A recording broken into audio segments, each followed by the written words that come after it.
human.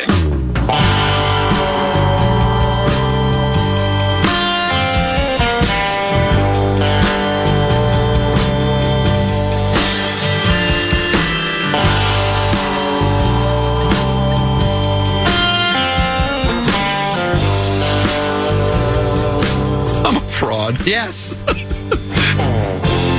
Mark, they can't pitch. They can't hit. What is with, I mean, come on.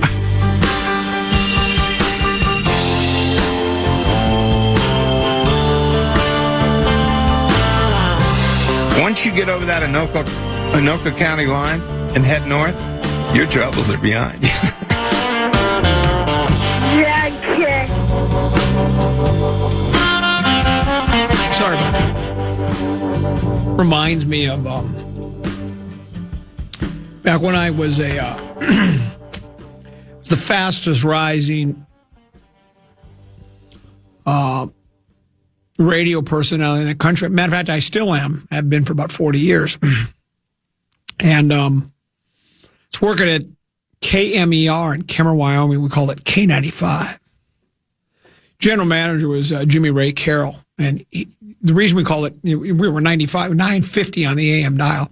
And the reason we called it K95 instead of KMER, except at the top of the hour when you have to give the legal ID, was genius.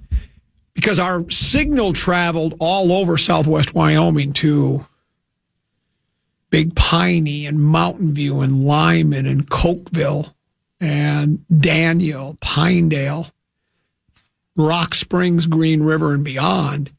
If you called it KMER all the time, people would immediately think Kemmer, because that's where we were located. And then, it's a Kemmer radio station. It's a Kemmer radio station.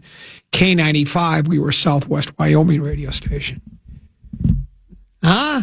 Brilliant. Very good. Yeah, very much so. What was the old bit you did with the Olivia Newton-John song?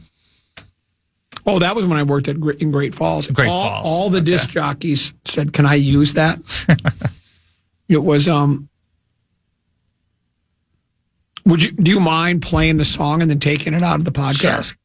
If it's the short, not that long of it, it will be fine. Oh, you think so?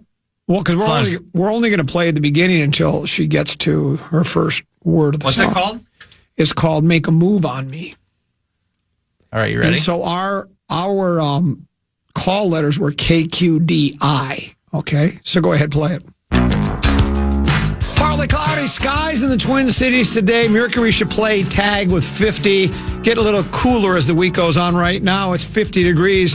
Here's Olivia Newton-John. This is Make a Move on Me right here on KQD. I didn't time it quite right. That's been a while. But you got it, right? KQDI. Brilliant. Thank you. I appreciate that. I'm a little disappointed I didn't hit the post, but it has been about 2 years since I did. It was close. Yeah? I don't know if I like the Thunder Island better. Oh, KQDI is so brilliant. Yeah, it is. It just is brilliant. I mean, it's not brilliant like Robert Louis Stevenson or Einstein or Meat Sauce, but it was still pretty good. Why was I talking about that? Where was I going with this whole thing? Why was I talking about KMER in Wyoming?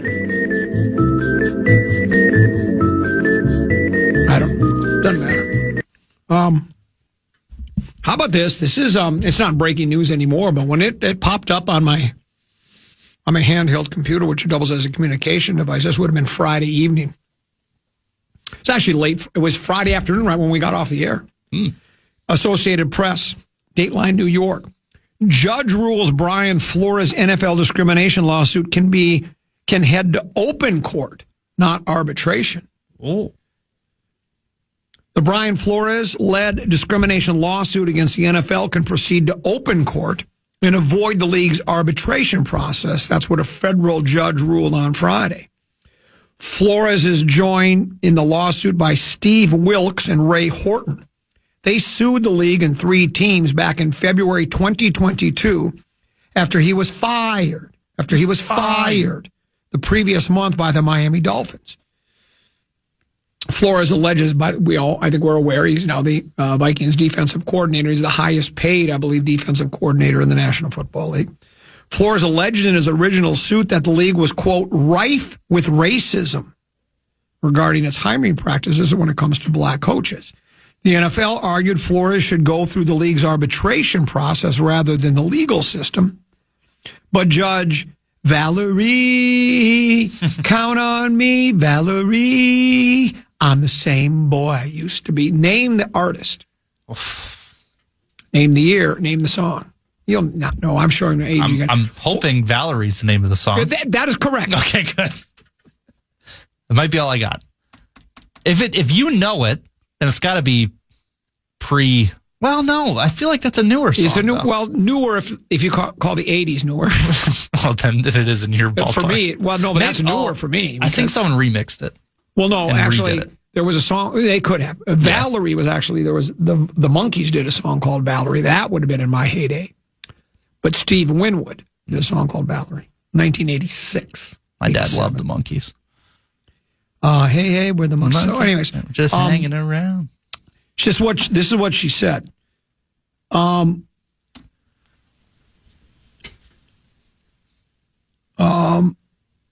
she didn't say it.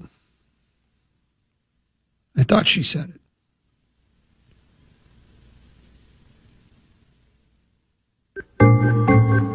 Flores attorneys Douglas H. Wigdor and David E. Gottlieb said in a statement, the court's decision recognizes that an arbitration forum in which the defendant's own chief executive gets to decide the case would strip employees of the rights under the law. It's long overdue for the NFL to recognize this and finally provide a fair, neutral, and transparent forum for these issues to be addressed. The NFL did not immediately respond request for comment, and I'm not sure if they've commented since. My guess is they're not going to comment on a case that's going to court.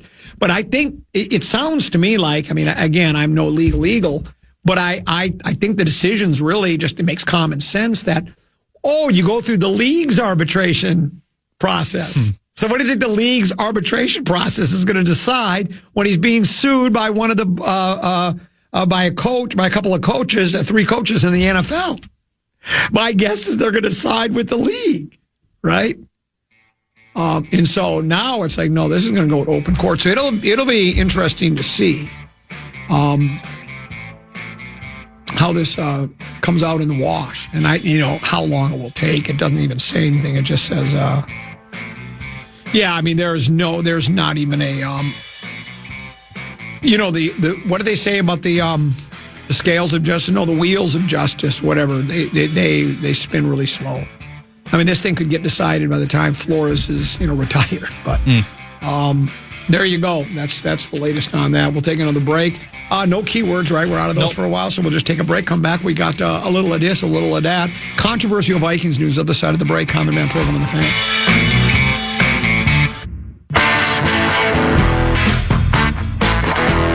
This sounds exactly like Gloria by a group called Them, THEM, which was led by Van Morrison back in the 60s. What's the name of the song? This song is called Yeah, Baby. Is it seriously? Yeah. Well, Gloria was a yeah, baby, I'm assuming. You don't write a song about a gal you're not head over heels in love with, and generally you're head over heels in love with a yeah, baby. Yeah, baby. Did you have something to read here? I'm sorry. No, I'm vibed out. You vibed out. This will be the second time we'll have mentioned former President Barack Obama on the show today. We brought him up earlier when Anthony Edwards said did he say it was his favorite person in the world? That's what he said earlier. They were vibing. Yeah. Good for him. And he actually, there was some quote, and I couldn't find it, but where even Ant said, well, I decided to try today. I spent 12:30 to 1 o'clock. I was, can you look up the word incredulous? I just couldn't believe that the commissioner of the NBA, Pete Rozelle, had to actually, when he presented the team with the winning trophy, I don't know if it was the Stars or the Stripes, or maybe it was the Don't Tread on Me's, I don't know, but. Incredulous.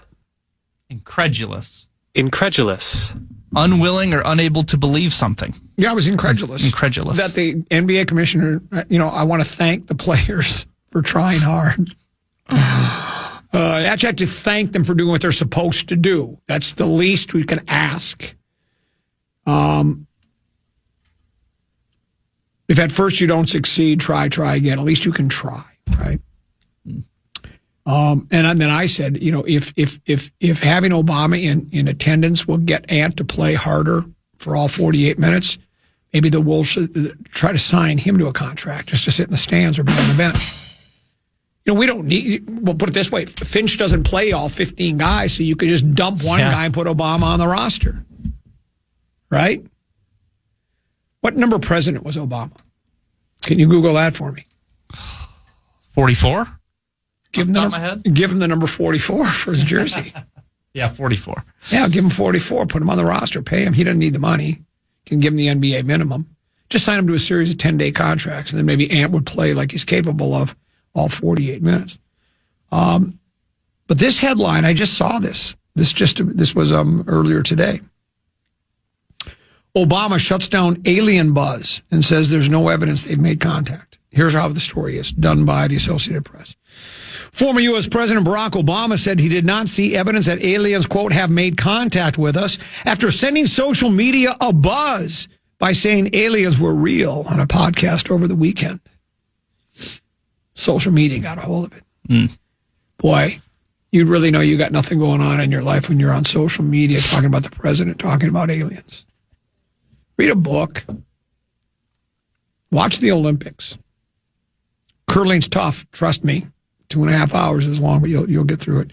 During a lightning round of questions with podcast host Brian Taylor Cohen, Obama was asked, are aliens real? He answered, they're real, but I haven't seen them, and they're not being kept in Area 51. So he says they're real. So, of course, people go, ooh, what does he know? On Sunday, the former president released a statement on Insta, appearing to clarify what he meant by his comments that have since gone viral. Here's what he said. I was trying to stick with the spirit of the speed round, but since it's gotten attention, let me clarify. Statistically, the universe is so vast that the odds are good there's life out there, but the distances between solar systems are so great that the chances we've been visited by aliens is low. And I saw no evidence during my presidency that extraterrestrials have made contact with us. Really? And that was the end of that. Then, of course, the story goes on to say secrecy around Area 51. You know what Area 51 is, right? A top secret Cold War test site into the Nevada. Do you say Nevada or Nevada? I say Nevada. I'm a Nevada guy. Okay. Cold War test site in the Nevada desert has long fueled conspiracy theories among UFO enthusiasts. They're enthusiastic about UFOs. I want to see little green men. I want E.T. to, when he tries to phone home, he accidentally calls my house instead so I can talk to an alien. In 2013, the CIA acknowledged the existence of the site, but not UFO crashes, black-eyed extraterrestrials, or staged moon landings. Little social commentary there at the end, and it's like, I've always gotten a kick out of people that believe in UFOs. Oh, little green men out there, these little flying saucers spinning around, landing on Earth. Making, there'll be these, like in a cornfield, there'll be some kind of a maze. And they'll go, look, spaceship did that. No, there are farmers all over the country that come Halloween, they make a corn maze. That's what they do. And then they charge money, you run through it and get lost.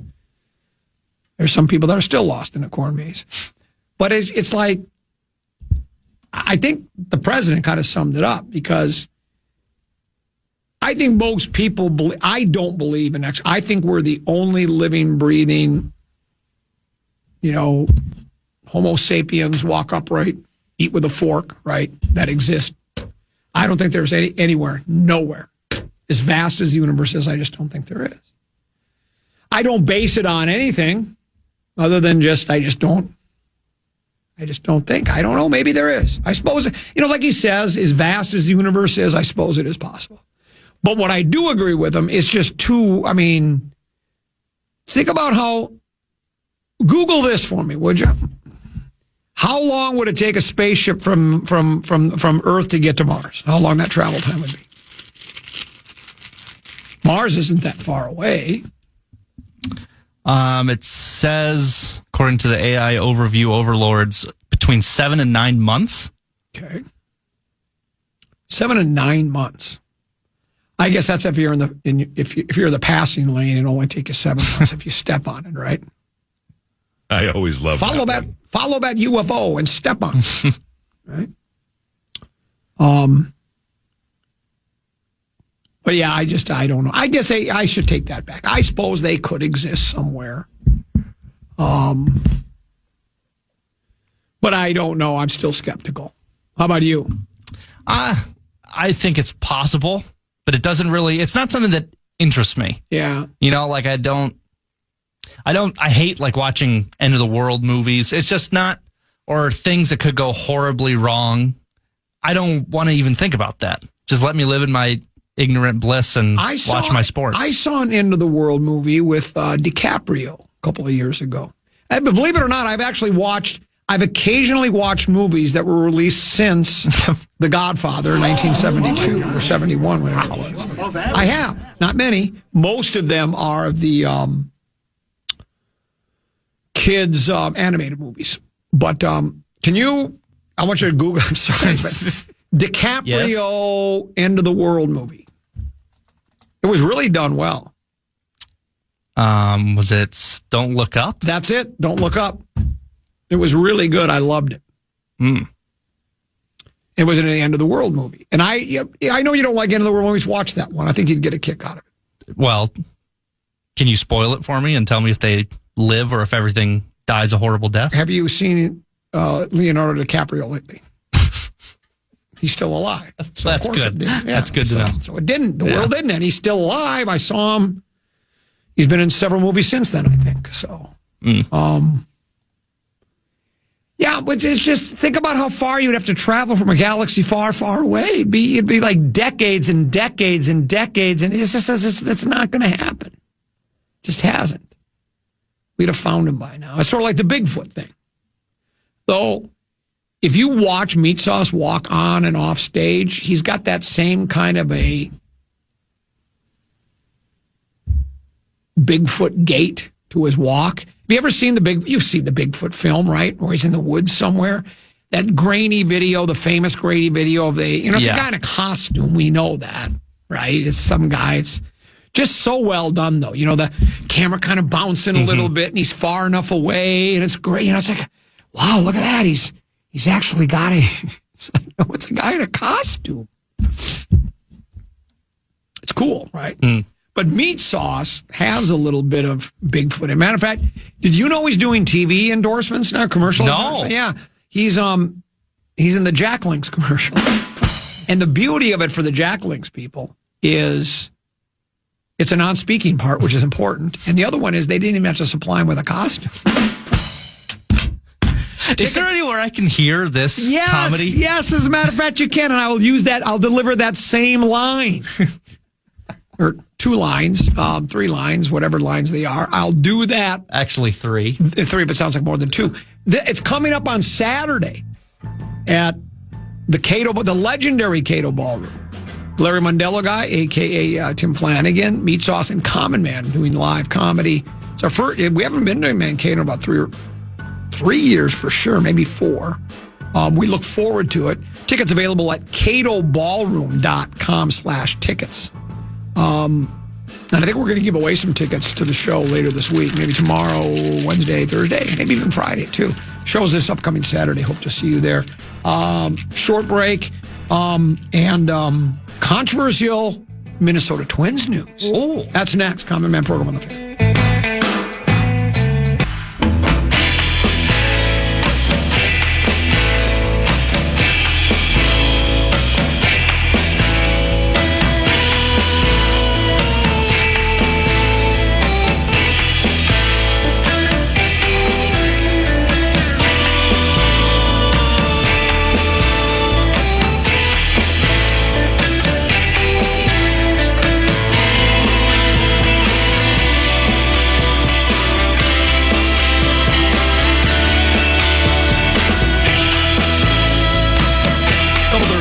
Past. I'm Common. He's Brett Blakemore. Thanks for being with us today. Thanks for tolerating me, I guess would be what I'm trying to say. If you're not interested anymore in abstract, uninformed, unprepared, and someone who's unapologetic about it, yeah, I'll be gone in less than a half hour, and then it will be time for a program that is poised, polished, and professional. That would be big ticket. Are you doing a triple header today, or is JG in? Thankfully, JG is in today. Very good. So I'll get to go home. You get to go home and take care of you. You said you had a stomach ache, right? Yeah. Severe, not just a stomach ache. I don't know if I'm going to be able to eat food. I've been debating it all day whether or not I should eat solid food again or not. What do they want you to do now? They don't know what it is for sure. It's not appendicitis. No, we know it's not anything severe, okay. But we know that it's some sort of thing that's irritated the small intestine. And they told me to go on a clear liquid diet, which is someone who eats like Corey Cove and Tennessee. It's very tough. Okay, yeah. So it has been a struggle the last couple of days, and real food sounds so good right now. I've never missed it more. Yeah, but real food for you. Are you one of those Cove/Tennessee guys where chicken fingers and pizza's about it? Unfortunately, that's correct. It sucks. But right now, sounds unbelievable. I want to run. This place attracts people like that. I mean, and I'm not. Look, I'm not trying to make light of it, but I guess I kind of am. Is it because you just don't? Have you tried all these foods and just break out in hives, or you just look at them and you have no interest? It's definitely like a mental block thing where the thought of trying something new would make me sick to my stomach before this stomach stuff happened. It would just immediately make you want to vomit. What do you eat? So the chicken tenders, the fries, that stuff you get at Cane's. Well, no wonder you got a bad stomach. And what else? Almost any combination of bread and cheese and or sauce. So it could be pizza or breadsticks or pretzels or toast or pancakes, waffles, that's in the wheat carbs family. You don't eat hamburger? Never have. I'm not proud of it. No, I'm not saying you should be proud of it or not. I just never have. Bacon. I had pork chops once, and I actually liked it. I just haven't had it since. Well, why wouldn't you go back and try it again? I don't know. Like them? Well, it was someone's a friend of a friend's family who I just don't talk to anymore, and they made these honey. No, but they made these honey ones. They're so good. Steak. I've had steak. Don't do anything. That's not my favorite. Ribs? I don't think I've ever tried ribs. We could do this the rest of the... there's plenty I haven't tried. Wow. I know. Onion rings, you do those, right? I tried them once. It was a no from me. How about the Boss Hog? I tried because I couldn't eat solid food. I had to try chicken broth, which sucked because it took me I'm not going to say how long it took me to build up the courage to do it. You can't do tomato soup? No, I don't think I'm supposed to. I think it's supposed to be just Have you ever done? clear. Oh, here's one. Have you ever done beer cheese soup? Because it's cheese. No, I haven't. Well, you should try that. Yeah. Expand your horizons a little bit, son. I know. Beer cheese soup. You never had the Boss Hog? No. Wow. Yep. So let's do some Twins talk. They start their season. I don't know. Are they in spring training now? Yes. Yeah, okay. Yep. Jim Suhan, esteemed columnist, Fish Wrap Factory, West Side, kind of back at pull that pocket protecting a little bit. Look, the team was just awful last year, just awful. They had the fire sale. They've got a couple of good starting pitchers and a couple of good everyday players, and the rest is just kids we've never heard of. But the hope is being sold. The headline of Jim's piece from yesterday: pitching shouldn't be a problem for the 2026 Twins. The 2020, there are some, but will the team win? There is something unique about this roster. The 2026 Twins have a lot of quality arms, but could still struggle to finish with an above 500 record. And he takes some amusing cheap shots at the team at the beginning. But then he says the 2026 Twins have two advantages over other woeful teams from the Twins' past: starting pitching quality and starting pitching depth. He writes, Pablo Lopez is an all-star caliber starter with a career postseason ERA of 1.53. He's an ace. Joe Ryan is an all-star caliber starter coming off a season which he posted his best major league ERA at 3.42. Back in 1968, that would have gotten you a ticket to the minors. One way, but it's a good ERA nowadays. Bailey Ober is a quality starter who had an uncharacteristically bad season last year, probably because he tried to pitch despite nagging injuries.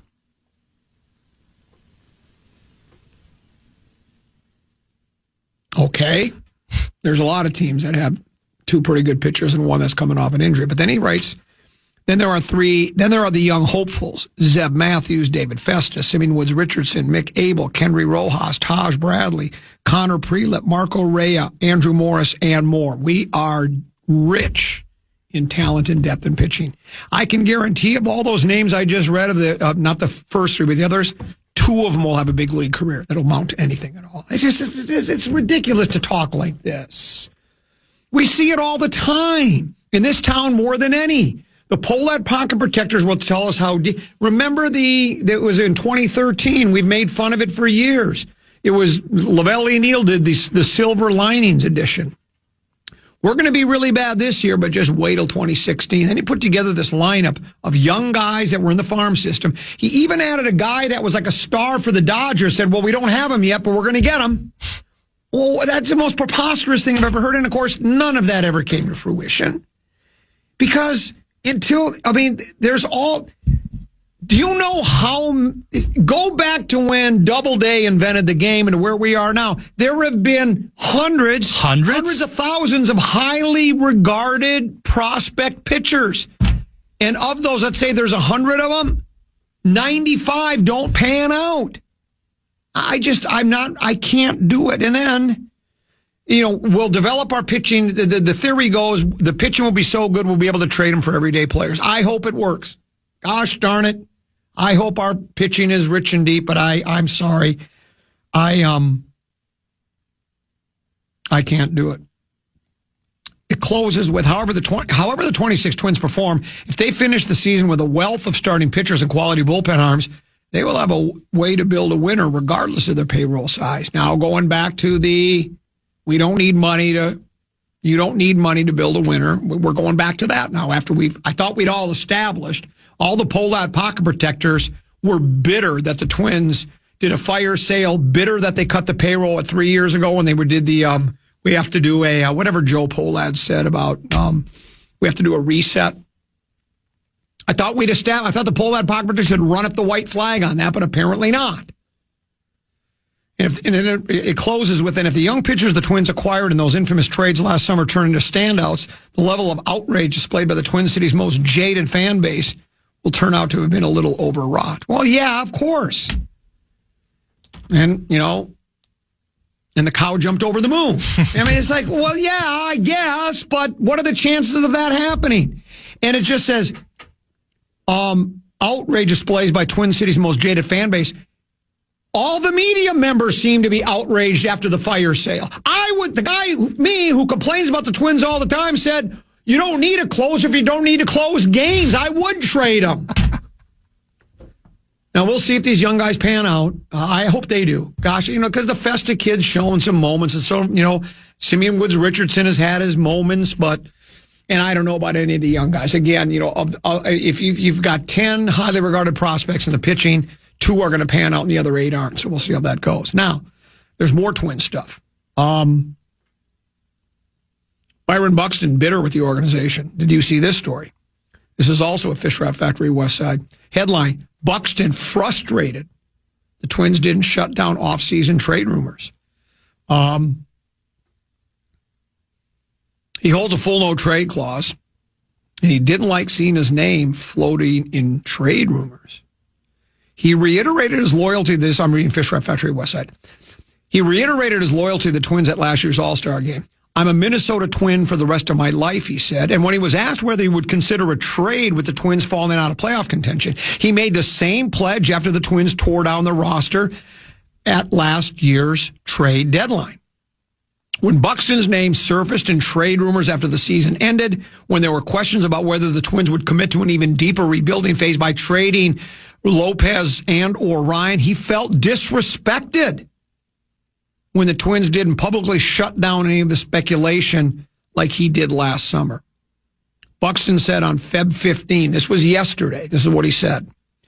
All it takes is for somebody at the top to go to the media and say, we're not trading you. Trade rumors stop, and now we don't have those conversations. That's how simple this could get.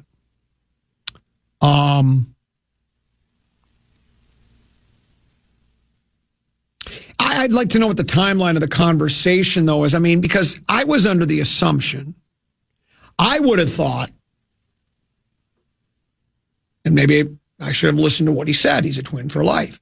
When you see the team in the direction it's headed, and you're 10 years into your career, and who knows how many more left, and you're coming off your best season, do you want to spin your wheels and toil with a terrible team in a terrible city for two? There was a lot of people who would rather get out of that situation. Well, look at Matt Stafford, got out of Detroit, won a big game. So, go play with a real organization, with a team that's trying to win and not just trying to stay in the black financially. But apparently he's not interested in that. I mean, he'd rather try to win here. But was that, I mean, did he, when his name was being tossed around as a possible, it says, when Buxton's name surfaced in trade rumors after the season ended, when there were questions about whether the Twins could commit to an even deeper rebuilding phase, he felt disrespected when the Twins didn't publicly shut down any of the speculation like he did last summer. Well, when they wouldn't shut it down in the offseason, did he go to them and say, dude, what are you guys doing? I don't want to be traded. I'm not going to waive my no trade clause. I don't know. Maybe he did tell them that, and they still decided not to say anything anyways, because maybe they were still trying to gauge interest to see if somebody would trade a boatload of, young players and maybe a veteran or two. Maybe just cash considerations. And maybe cash knowing now. Wait, hold on.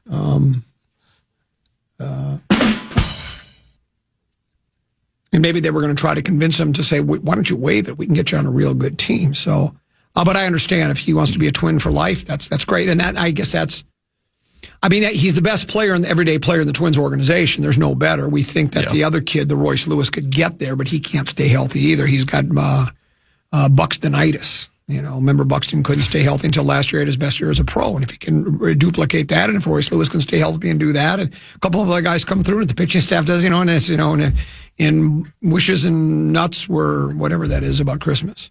Every day would be Christmas. I'm not ready to buy into it yet. But so he's none too happy about that. Then here's what else he said. Buxton remained in touch with Ryan and Lopez for portions of the offseason. Buxton described them as unnecessary conversations because they were all committed to the organization, but the trade rumors gave them uncertainty about their futures. Here's what Buxton said. The offseason was different. It's a lot of guys in here and that we're pulling for each other, and then to have your name blasted, and you know where we want to be, you know what we're trying to work towards, you know what we're doing is different. I will say that. Would Buxton say nothing has changed from how he felt last summer? I ain't going to say that either. Was that saying he would waive his trade clause now? That's what I don't understand here. I'm all confused. But apparently the team is, he says that in talking with the pitchers, he said, now that Buxton came to a different offseason, his priorities haven't changed. He wants to win. He wants to be a leader of the team. He spent his first day at camp going locker to locker to introduce himself to new teammates. That's good. Those priorities were part of his conversations with Ryan and Lopez, too. He said, we talked quite a bit this offseason just because we had to. We know what we're trying to get to. We know what we're striving for. It's going to take us veteran guys to lead these young guys to get where we want. We've been here We've been here to know how to play baseball the right way, play the game the right way, put in the effort. It's all about showing them the right way and how we do things. So if you believe what he says, because I know Ryan was expressed some bitterness last year as well. They certainly didn't like that Sunday. Both him and Lopez were very annoyed. The Twins decided not to re-sign Sonny Gray. And so, but it sounds like if you believe Buxton, those three guys, and they're your three best players on the team, there's without question. Royce Lewis might be your fourth. It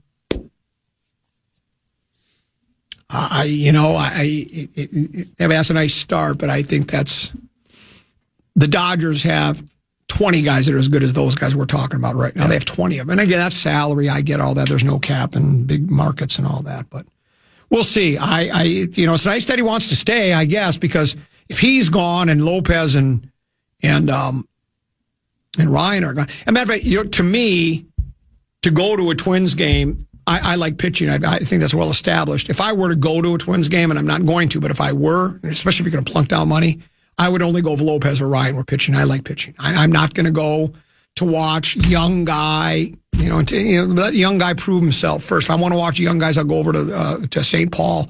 I'll watch them there, where the ticket's way cheaper. Everything's cheaper over in St. Paul. It's like things are better in Wayzata. Things are cheaper in St. Paul when it comes to baseball. So. But yeah, because I like watching really good pitchers work their craft. Then this story, this is from today. You ready for this? This is Twins related. Twins tried to sign top free agent pitcher Framber, is that how you say it? Valdez. That's according to Tom Pohlad. He said we would have had a hell of a 1-2-3 punch. Fort Myers. Tom Pohlad became the Twins principal. What are you doing that? Mr. Brewers guy? Well, how do you know they didn't? How do you know they didn't? Hang the banner. They tried real hard to sign that pitcher, but they just couldn't do it. Well, listen to you. Ridiculous. Boy, your stomach seems mighty fine now. Boy. That's classic Twins Pohlad talk. Well, we almost got him. It was a good run. We could have got him, but Pohlad confirmed there were attempts at bigger moves. The Twins made a late pursuit and multi-year offer for free agent starter Framber Valdez, who was the last marquee player available this offseason. He signed a 3-year, $115 million deal with the American League Central rival Detroit Tigers. That's probably a pretty good decision. Now the Tigers have Skubal, is he won back-to-back Cy Youngs? I mean, he just won the baseball's triple crown for pitching. Pohlad said, whoops, I lost the story. Dang it. Pohlad said, he was the best pitcher on the market at that point. We would have had a hell of a 1-2-3 punch in the rotation, and it would be crazy not to look at that. It would have been fun to make a splash and show the organization, the fans that were committed. I do know that payroll matters to people. I mean, it just wasn't about adding to the payroll. It was a decision that Jeremy Zoll, he's the new general manager, thought was in the best interest of the team. And if he thought that, then I was going to be willing to go for that. Pohlad remains confident that the Twins will exceed external expectations this year. When he was told Sportsbook set an over-under win total at 73.5 wins, he responded, that's ridiculous. It is. I would have had it more at 63.5 wins, but that's just me. You know what? Pohlad said, I want to be aggressive. That's my personality. But there's only so much we can do given the timing that we were in. We tried to be aggressive on some things. Those things didn't work out, or here we are. But I also don't want something to get lost in the translation here. We really like our team. He's one of the few. There aren't too many other people that do. I don't even know if they really made a try for the guy.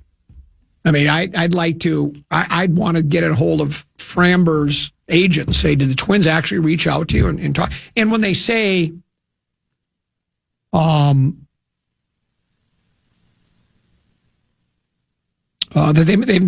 they made a run at him, right? They said, Pohlad confirmed there were attempts at bigger moves, and the one at Valdez. He was the best pitcher on the market. We would have had a hell of a 1-2-3 punch in the rotation. It would be crazy not to look at that. But how far were they from that? Like what did he say? He signed a $115 million? Was that what it was? 115 over 3 years. I mean, you can say you made him an offer. You could have offered him 2 years and $50 million. right? Well below. Well, we made him an offer. Oh, yeah, but it was an offer that he was not going to accept. There was no way. So I don't know.